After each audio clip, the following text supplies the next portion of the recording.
Selamat pagi dimanapun kalian berada. Kalau sekarang sih pagi ya pas kita take video. Jadi hari ini kita akan melakukan pendakian Gunung Bismo. Niatnya sih lewat Cikunang. Tapi kalau misalkan memang nggak bisa karena menurut pengelola basecampnya katanya kondisional bisa ngecamp atau enggak kalau dari Cikunang ya. Kalau nanya ke Cilandak tuh mereka bilang katanya sih bisa ngecamp gitu, nggak ada tanda kutip kondisionalnya ya. Sekarang menunjukkan pukul jam 7:11 dari Sleman. Itu perjalanan harusnya 3 jam lebih sedikit kalau pagi-pagi ya, dan ini weekend, hari Sabtu.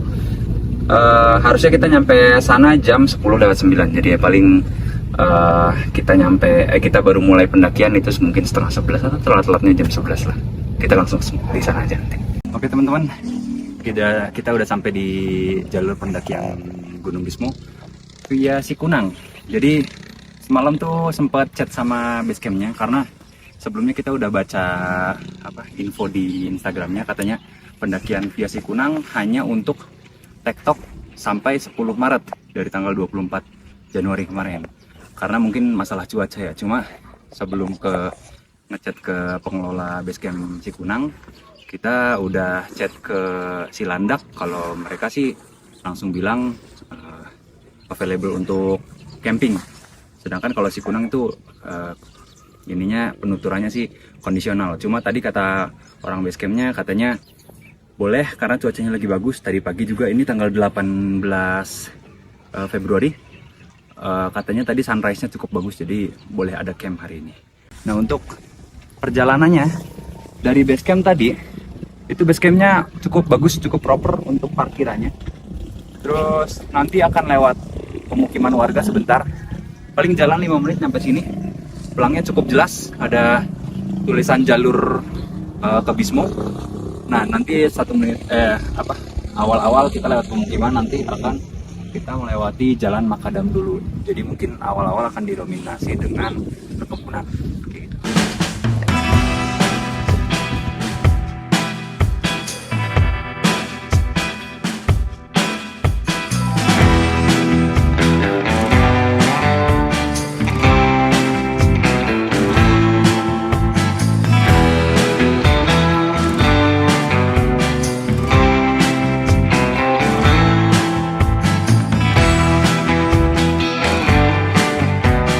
Oke teman-teman, setelah kita berjalan dari terakhir tek itu masih di perkebunan warga, ternyata perkebunannya tuh nggak terlalu panjang ya, paling kalian trekking cuma 3 menit lah.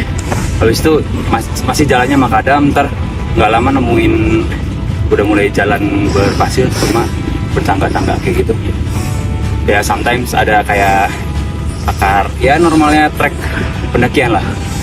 Nanti nggak lama dari sana, paling 10 menit lah berjalan atau 10 menit trekking. Kalian akan ya ngikutin instruksi orang basecamp aja sama ikutin peta. Nanti akan mau pos 1.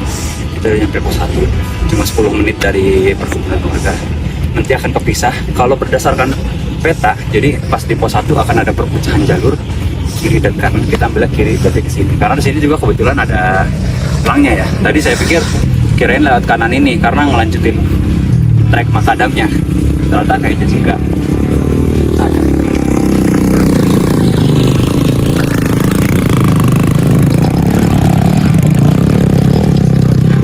Kalau di peta itu pasti satu akan ada perpecahan 3 jalur, paling kiri, tengah, sama sana yang keluar. Benar banget tadi ada motor lewat, berarti ini memang jalur motor.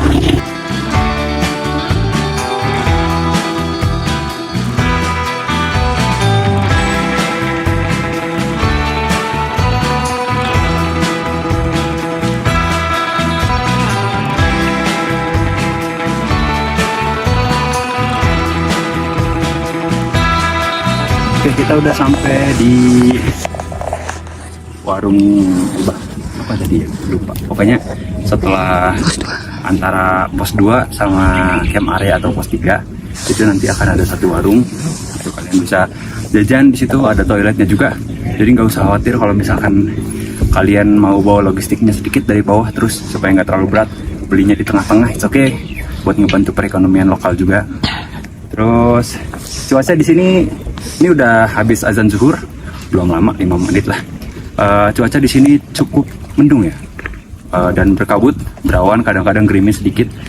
Entah gerimis karena memang mau hujan atau karena kabut ya, air embun-embun dari kabut. Ini lanjut ke sini, jadi nanti kalau udah sampai warung, jangan lanjutin ke tanah warung, tapi kita naikin. Ada pelangnya kok. Cuma tadi kita sempat nggak lihat, pelangnya juga udah agak berkarat. Let's go.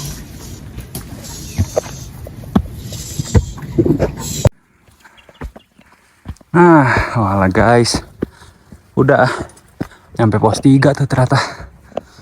Dari warung tadi, warung Simbah, warung ibu tadi tuh, ternyata naik 10 meter udah pos 3. Nah, kita tinggal nyari di mana campsite-nya atau camp areanya.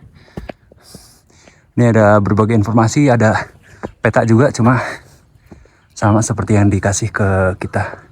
Nah, untuk puncaknya sendiri ada 5 di sini ya.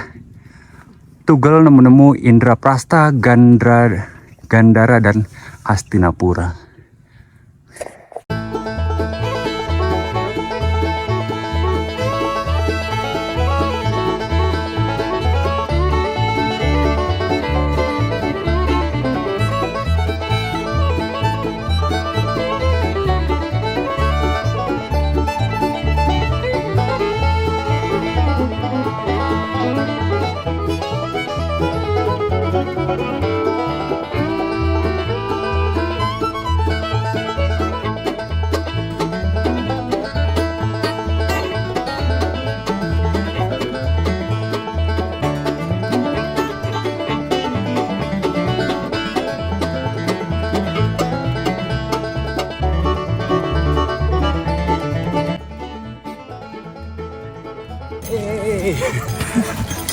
Kita sebenarnya udah nyampe di puncak. Tadi tuh ada camp area di sana tuh. Jadi di sana tuh ada, kita akan nemuin puncak pertama, itu puncak Tugel. Tapi sebelum puncak itu harusnya ada camp area. Kalau di peta tuh harusnya ada 2 menurut simbolnya. Ada 2 tulisan 2 camp area. Cuma di situ ada tulisannya juga, ada pelangnya. Camp 1. Nah, camp 2-nya di mana nggak tahu. Cuma soalnya karena habis camp 1 batas area camp udah nggak ada lagi. Camp 2-nya di mana pertanyaannya nggak tahu. Tiba-tiba nemu puncak Tugel. Jadi tinggal jalan ke sini. Dan di sana tuh ada puncak lagi. Habis puncak tuh baru ada camp area lagi gitu.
Ya teman-teman, jadi kita udah proses downhill atau penurunan dari Gunung Bismo. Kemarin tuh kita udah menyelesaikan pendakian itu, kalau diakumulasi sekitar 1,5 jam sampai 2 jam lah paling telat. Itu pun kalau santai atau sambil konten, karena kan kita sambil konten. Jadi buat kalian mau yang hiking tapi santai-santai, yang nggak terlalu waktu terlalu banyak, misalkan kalian harus sambil cuti gitu, terutama yang ini ya, yang tinggalnya di daerah-daerah Jawa Tengah atau Jogja, itu bisa kayak misalkan 2 hari libur kalian bisa berangkat ke sini. Cuma kalau misalkan dari jauh mungkin akan butuh waktu yang agak lama ya, karena kemarin kita ketemu sama rombongan dia dari Jakarta. Dia naik bis, katanya kalau naik bis itu ke Dieng 12 jam. Sebelumnya kami juga pernah ke perahu sih, naik bis ya sekitar segitulah. Jadi gunung ini terbilang Kalau untuk via pendakian si Kunang itu memang treknya nggak terlalu repot ya, kalau dibandingin sama Andong via Gogik. Cuma kalau dibandingin sama Sawit jauh lebih mudah. Udah gitu ditambah lagi ada sumber mata air yang bisa kita ambil. Kalau di sini nggak ada, paling adanya warung doang, itu pun satu. Jadi kalau kita rangkum, simpulkan dari pendakian naik itu, kalau via si Kunang itu ada 3 pos 1, 2, 3, camp area 1. Habis itu kita akan dapat puncak Tugel dulu, habis itu puncak nemu-nemu, baru ada camp area 2. Kesananya masih ada 1 camp area lagi kalau nggak salah, sama ada beberapa puncak. Ini camp area bukan? Ini camp area 1. Jadi nanti sampai sana nggak jauh. Tadinya kami mau buka tenda di sini, cuma karena dipikir tanahnya nggak terlalu landai, terus kayaknya terlalu banyak orang lalu lalang, kurang asik gitu. Jadi kita mutusin buat jalan dulu ke sana, dan akhirnya kita ketemu camp area 2 gitu. Ya, kita lanjut.